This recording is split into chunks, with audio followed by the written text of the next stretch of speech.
This offseason, a lot of love, rightfully so, has been thrown towards Modest Buzelis. But on today's episode, we're going to do what finally needs to be done and talk about the issues and flaws with Modest Buzelis. And this comes from an article from Austin McGee, which I'm glad somebody's finally writing what Modest Buzelis needs to improve on. We'll talk about that. Then we're going to look at an article from Elias Schuster on potential 2026 free agents the Bulls could target. We're talking about all that plus more right after this.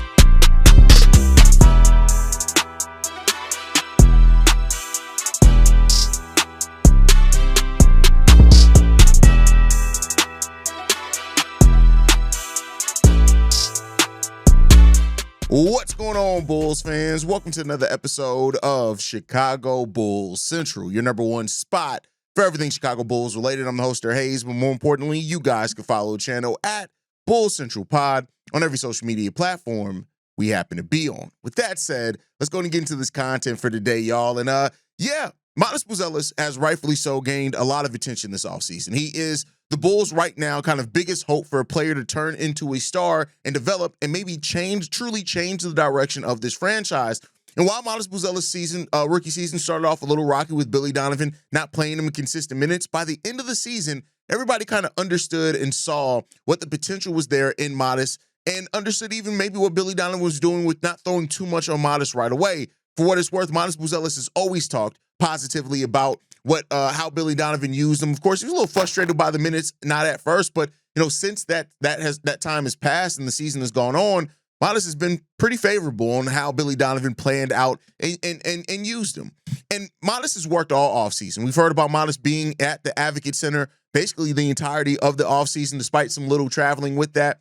And while we, yesterday there was a story posted on Instagram of Kobe White and Trey Jones and, Modest and Patrick Williams all kind of being together for dinner, maybe doing those offseason workouts, the unofficial workouts before the start of training camp, which is good to see and it's good for the team to be in that place, in that position. But Modest Buzelis, I've said it and I've worded it like this a few times. I do think some Bulls fans are guilty for seeing Modest Buzelis for what he can become and not necessarily what he is right now. And they're viewing it through that lens. It's a great lens to view it in, but we got a while before Modest Buzelis is even remotely featured as an offensive player for the Chicago Bulls. Now, I want to see Modest grow defensively. I want to see Modest grow in efficiency from shooting. But there's a key area that really kind of dictates and really kind of perfectly pictures why Modest Buzelis isn't yet ready based off what we know now. Now, if he takes a leap in year two, he takes a leap in year two. Now, this article was written by Austin McGee over on Pippen Ain't Easy. Shout out to him. And he pointed out some key numbers. And now the article is more about Modest growing as a playmaker overall. They do some comparisons to Zachary Reese, share all that. But I want to focus on some key numbers from this article. First up, nearly 70% of Modest Buzelis' 2-point shots came from assists, and almost all of his shots came from assists. Now, this is something that we've talked about here over on Chicago Bulls Central multiple times, is that, a lot of Modest Buzelis' shots were assisted. And you don't typically see a player that is ready to make that leap come from getting majority of their shots assisted to now you're a star player, right? So you have to get that together a little bit more. As a matter of fact, looking over the season for Modest Buzelis, 80.6% of his shots were assisted. 19.4% were unassisted. That's not gonna cut it, right? And then when you look at the average distance on the shot for Modest Buzelis, 13.7 feet was the average distance on each of Modest Buzelis' shots. You got to be more than that. Modest Buzelis, almost everything that he took was either at the three-point line or at the rim. That was it. And you have to be better. Your shot versatility has to be more varied than that if you're going to actually make that next step and ascend to getting anything near being a focal point of a team. Right now, Modest Buzelis, based off the way he shoots, where he shoots, it's high-level role player. Now, we know that Modest has more potential than that. In no way are we trying to paint Modest Buzelis to being just a high-level role player, but that's where it is right now. So there's that next step that he needs to make. 71.9% of Modest Buzelis field goals within 5 feet and were assisted, and 54.5% between 5 and 9 feet were assisted. That's just it's not going to get there. And so even when you look at between 10 and 19 feet, 80% of his shots were assisted there. They only attempted 16 field goals there from within that range, but it is what it is. 88% of Modest Buzelis' shots were either at the rim or at the free throw, at the three-point line. You got to be better in those areas. So those unassisted assisted splits are concerning. So Modest, like, one of the things that I'm really hoping that Billy Donovan does, and it is a task for Billy Donovan and this coaching staff, is to give Modest more opportunities in situations where he has to try to create for himself off the dribble or create a play for others. He was touted as a point forward coming into the league. That's something that I talked about him being with my draft analysis with him, is that he does have that modern point forward game and how that can help you build a team with more fluidity when you have somebody that can operate and play make. I mean, when you look at the difference, and this is pointed out in McGee's article, at the difference between how Zachary Reeves was talked about leading into the draft as a 3-and-D wing, right? And that his biggest threat was 3-point shooting, a spot up 3-point shooter. Then you look at Modest Buzelis, who his draft profile coming into this was that he was looked at as, again, a budding point forward skills that will be worth continuing to develop given his strong floor vision and timing as a passer. Yet, most of his buckets were assisted. Now, don't get me wrong. You're going to have Josh Giddey that's going to create for others, especially as Modest is learning to create his own shot at the NBA level. But that is a huge key for Modest coming into the season. He has to grow as a playmaker. And whether that's creating for others, whether that's creating for himself, he has to grow as a playmaker. And as he does that, that's where Modest is really going to grow at. As a matter of fact, there's already some signs in his game of doing that. When you look at he didn't have a huge amount of assists last year. What really wasn't his game. But Modest Buzelis, the majority of assists went to Kobe White. The second most of assists were actually tied for first, went to Zach Collins. The third most went to Josh Giddey. You know what that tells you is that if you have shooting around Modest Buzelis, is that he is going to be able to get them the ball, and he can get your bigs with his ability to use his size to look over defenders and to survey the field. He can be another guy that once we get that lob threat big, can get the ball to the big. Kobe White as a scorer. You use Modest Buzelis as a focal point in some instances to grow that playmaking. Modest Buzelis has shown that. As a matter of fact, out of the turnovers that Modest Buzelis had, he only averaged 0.9 turnovers in those situations, right? That's in the regular season as a playmaker. And out of those, only 0.3 were counted as bad pass turnovers. So we're seeing a player that in Modest Buzelis that has had turnover issues that most rookie bigs have. So that's not a question there. But they're not coming from bad passes. And that's something that I think is really encouraging there. And that assist to turnover ratio is really good. Again, that's something that's not talked a lot about Modest Buzelis' game. Less than a turnover per game. Now, the assist number wasn't huge. It was 1 assist per game. He didn't have a lot of opportunities.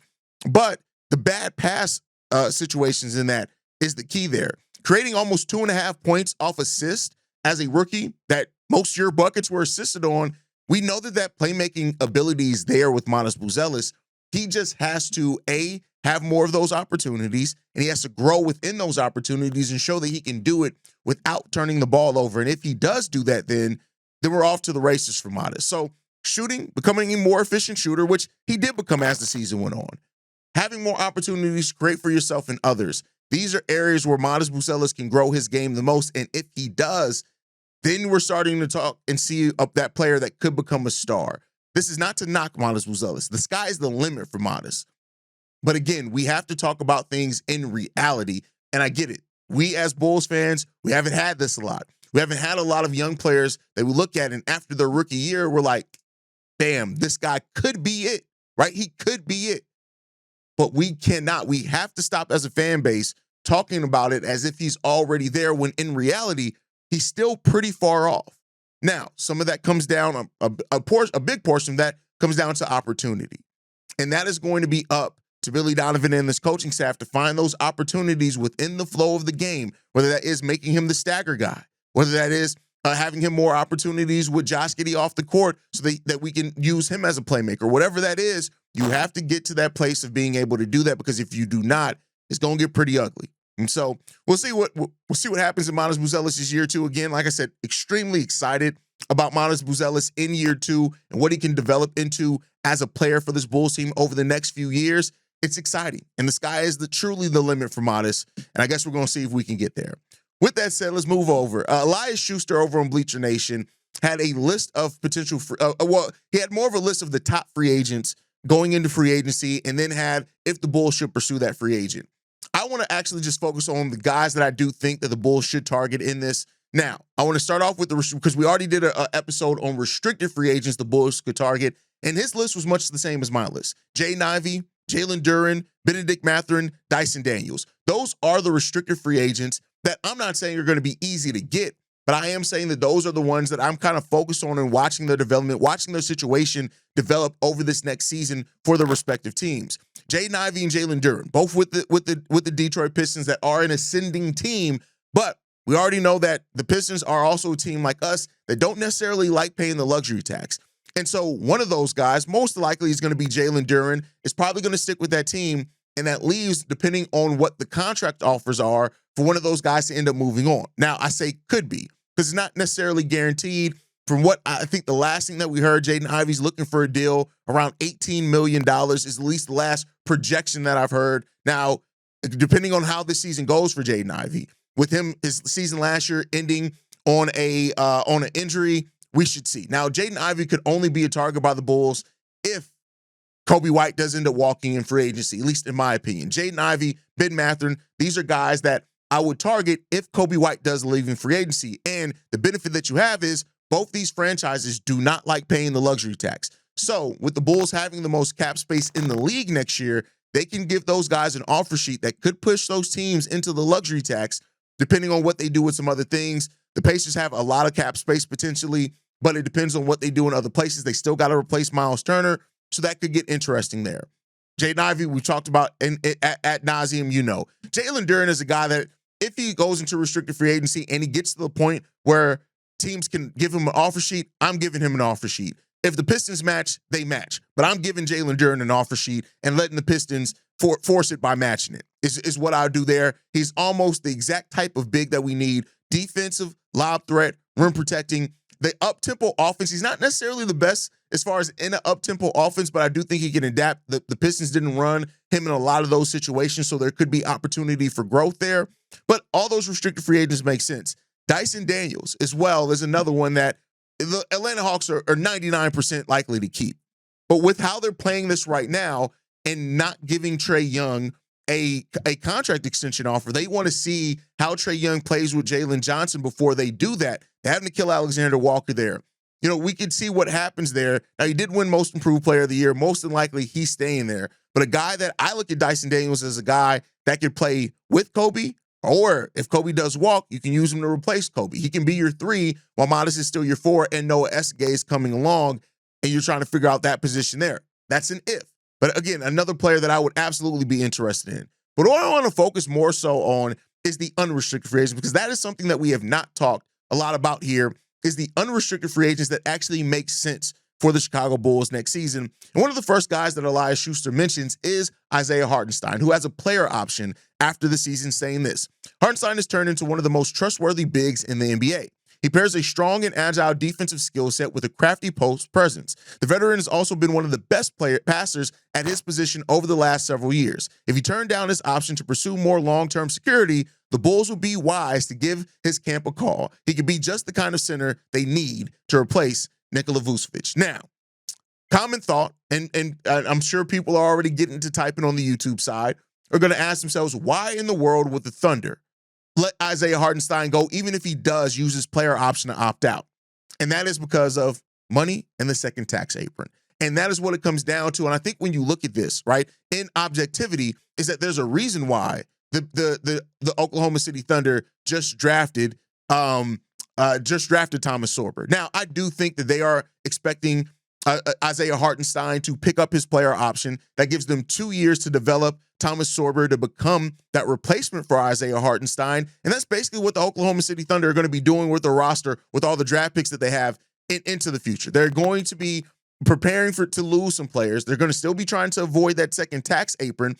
which they've done an amazing job at. Like when you look at the Thunder's roster, the fact that this upcoming year they are $20 million beneath the second tax apron and $8 million beneath the first tax apron. This is why for Bulls fans that complain about the Bulls not paying the luxury tax as if that is going to be what changes the direction. No, you just have to be smart in how you draft, and then you can be smart in how you use your money. It's not the end-all be-all is not just about paying the luxury tax. But the thing that changes is that next year, without any changes to their roster, the Oklahoma City Thunder are projected to be $36 million above the first apron and $24 million beneath this above the second apron. Now, another genius thing that the Thunder have done is that they've foreseen this, because the following season in 2026, 27, 28, they're back to $6 million below the first apron and $19 million below the second tax apron. So if they want to maintain that, a player like Isaiah Hartenstein, who could opt out looking for more long-term security, could be on his way out. And the Bulls, while they have not yet drafted their center of the future, signing Isaiah Hartenstein, and even if you sign him to a 4-year deal, that gives you that amount of time to find your new long-term center or develop it while you have him on the roster. That the combination in my mind of where Modest is developing, Noah Essegay eventually becoming your 4, and then you got Isaiah Hartenstein as your 5, that's a nice lineup there, a mix between offense and defense, especially if your backcourt is still Josh Giddey and Kobe White. Isaiah Hartenstein makes a lot of sense for the Bulls, and if he were to opt out for the Oklahoma City Thunder, I do think depending on the offers that he gets, the Thunder would have to really seriously think about paying Isaiah Hartenstein because of their desire to avoid that second tax apron. Now, if they win another title this upcoming season, at that point, you're looking for a three-peat. They may not give a shit, to be 100% honest with you, on paying it to get that coveted three-peat. So there is that part of it. But Isaiah Hartenstein is definitely a player that if he opts out, you can target. Another player that's on the Thunder is Lu Dort. He has a team option. And I do think that while Lu Dort is one of the best role players in the NBA, period, that is what he is, right?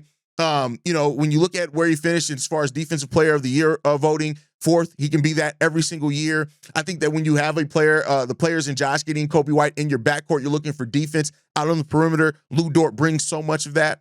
And if the team were to not do that team option for Lu Dort, to then try to, again, maybe they're keeping Isaiah Hartenstein. You look at the wing defenders that they have there. Maybe they feel like they have a wing defender that can replace Lu Dort. The Bulls should be one of the first teams calling, because when you look at a defensive player that you need in the Bulls system, especially if Josh Giddey and Kobe White are your backcourt, Lu Dort brings so much of that. He's a player that I absolutely would be there on it. And then look, you look at it as well. 41% three-point shooter last season on almost 6 attempts per game. Yeah, absolutely. If the Thunder are crazy enough to opt out of that team option, I'm calling there for Lu Dort right away. The next player that they have, and really kind of the last unrestricted free agent potentially that I think that the Bulls could target, is Austin Reeves, who has a player option. And the thing is, and this is just me, I'm going to say just me. When I look at Austin Reeves, I wonder if it's a player that is taking advantage of the system and situation that he's in, and if he's a player that is going to maintain that if he goes to a completely different organization. We've seen it before. Now, he's gotten better every year of his 4-year NBA career so far. You can't take that away from him. He averaged 20 points per game, almost 6 assists, and almost 5 rebounds per game last season, right? And you look at a player that was an undrafted free agent and turned into what he's turned into, a solid decision-making, a maker, all those type of things. That is what Austin Reeves has turned into. But me personally, there's still things about Austin Reeves' game that I look at and I see, and I'm just like, I don't know how to feel about this, right? And so he's not a player that I look at and I in any way say is horrible or anything like that, but he's a player that that progression that he's been on, I just don't know how effective he's going to continue to be on that. And, that's just my personal opinion on it. Now, wants to say that if the Bulls, again, I think this is more, once again, one of those conversations that if the Bulls do lose out on Kobe White and they could be looking for a replacement, great. The mix between Austin Reeves and Luka Doncic hasn't necessarily been the best on the court for the Lakers yet. And I do think they can look to move Austin Reeves to find a player that more so suits what Luka Doncic is bringing to that team. I do think that that's a possibility. I'm not saying that it's likely, but I do think it's a possibility for sure. I have my questions. There was a time period where they were talking about if the Lakers were interested in Zach, the Bulls would have wanted Austin Reeves back. And I understood that for a trade. If you're giving up free agent capital, I have some questions on it. But again, I'm not going to be mad at the Bulls being more aggressive. Now, we shall see there. It depends really on how the makeup and how the team looks between now and then. But I'm just not the highest on Austin Reeves. Not the highest on him at all. And that's just my personal opinion. Another player that he did mention here is Kristaps Porzingis, who is an unrestricted free agent at the end of the season. Kristaps in the injury thing. Now, I would take a look at Kristaps if you draft your center in the draft, your center of the future in the draft, and you want a guy that can come in and be a defensive-minded guy for you right away. I'm not necessarily mad at Kristaps Porzingis, but he hasn't played in more than 65 games since his second season. That's in 2016-17. So I'd be concerned about that. But the nature of it, because you'd be doing it in my mind, if you draft another center, maybe you can have that. I think Noah Essengate can learn a lot from Kristaps Porzingis as well. So maybe that's a guy as well that you look at in those areas. But just a little bit worried about it, if you can't tell. But let me know what you guys think on that down below. That's my time for today, guys. Make sure you guys are following us at Bulls Central Pod. You can send us any feedback, questions, comments, concerns, bullscentralpod@gmail.com. Lastly, if you want to leave a text message and our voicemail for the mailbag, the number to do so, 773-270-2799. We are the #1 spot for everything Chicago Bulls related, but that is thanks to you, lovely and beautiful people. And like I like to end every episode on, go Bulls. Love you guys. See you right if you can, y'all. Peace. This has been a presentation of the Break Media.